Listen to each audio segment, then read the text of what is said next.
எல்லாருக்கும் வணக்கம். இங்கே வந்ததுக்கு ரொம்பவே நன்றி. இது என்னோட 3வது படம். இதுக்கு முன்னாடி என்னோட debut film Morgan last year release ஆச்சு. நான் ஃபர்ஸ்ட் டெலிவிஷன்ல இருந்தேன், அதுக்கப்புறமா டிஜிட்டல் அண்ட் இப்போ silver screens.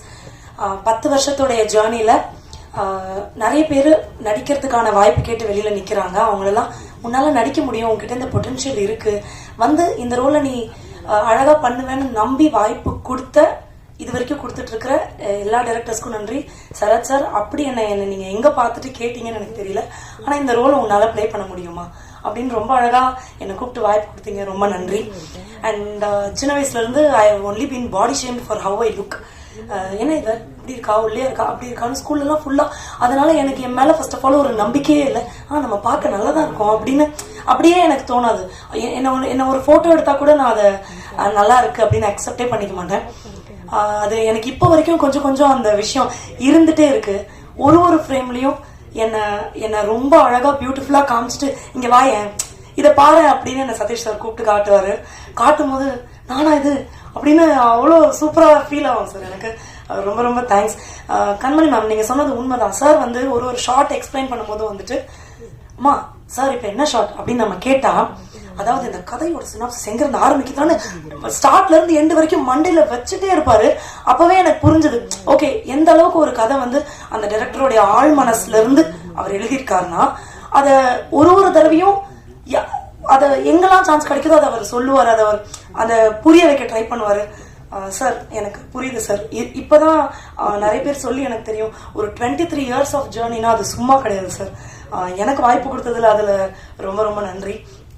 And to the producers and to editors and எல்லாருக்குமே, இங்க ஒர்க் பண்ண அத்தனை பேருக்கும், சுவாமி சார் இருக்கட்டும், என்னோட அசிஸ்டன்ட் டைரக்டர்ஸ் எல்லாருமே ரொம்ப கோஆபரேட்டிவா ஒரு பெரிய டீமா இங்க ஒர்க் பண்ணோம்.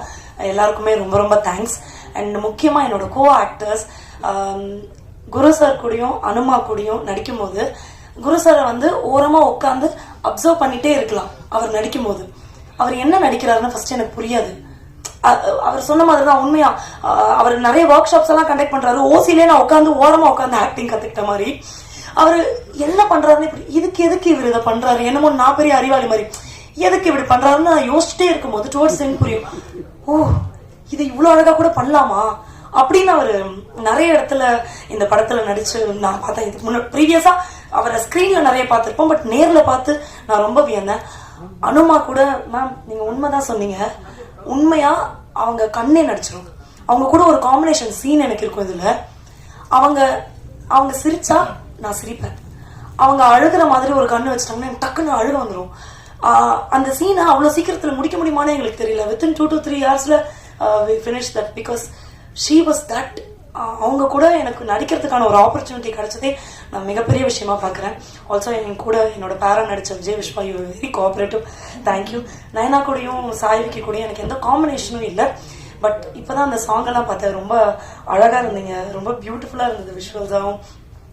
வாயமூடி சும்மா இருடா பாட்டெல்லாம் வந்து நான் ஸ்கூல் படிக்கும் போது நான் காதுல கேட்டு வைப் பண்ணிட்டு இருந்த ஒரு பாட்டு அது. அந்த பாட்டை போட்ட ஒரு மியூசிக் டைரக்டருடைய ஒரு படத்துல நான் நடிக்கிறேன். நான் நடிச்ச படத்துக்கு நீங்க மியூசிக் போடல, நீங்க மியூசிக் போட்ட படத்துல எனக்கு ஒரு வாய்ப்பு கிடைச்சதுன்னு நினைக்கும் போதே வாவ் செமையா இருக்குல்ல. Okay, it's a good growth only no அப்படின்னு நான் நினைக்கிறேன். சார் மியூசிக் ரொம்ப அழகா இருக்கு, நன்றி. எனக்கு ஆடவே வரலனாலும் என்ன நிக்க வச்சு காலை உடைச்சு ஆடு, உன்னால முடியும், இந்த ஸ்டெப் தான், இதை சார் கொஞ்சம் மாத்தி கொடுங்களேன் மாஸ்டர்னு கேட்டாலும் இதுதான், இதை உன்னால பண்ண முடியும்னு என்னை ஆட வச்சதுக்கு நன்றி மாஸ்டர். அப்புறம் எங்க கூட ஒர்க் பண்ண எல்லாருக்குமே ரொம்ப ரொம்ப நன்றி. பாரிஸ் கஃபே ரொம்ப அழகான ஸ்டோரி. முக்கியமா இந்த சொசைட்டிக்கு தேவையுள்ள ஒரு பெரிய மெசேஜ் இந்த படத்துல இருக்கு. அது நிறைய பேர் மாறிடுச்சுன்னு நினைக்கலாம், அதான் அது இன்னும் மாறல. அது that still exists in the society and it should change. அந்த ஒரு மெசேஜ் வந்து இந்த படத்துல ரொம்ப ஸ்ட்ராங்கா சொல்லப்பட்டிருக்கு. இது ஒரு கிரைம் சப்ஜெக்ட், ஆல்சோ ஒரு நல்ல ஒரு இமோஷனலா ஒரு நல்ல பாண்டிங் உள்ள ஒரு அழகான படம். சீக்கிரமா தியேட்டருக்கு வரப்போகுது. எல்லாரும் கண்டிப்பா தியேட்டருக்கு போய் இதை பார்த்து இது எப்படி இருக்குன்னு எங்களுக்கு சொல்லணும். we are waiting to hear from you all. Thank you so much. Thank you.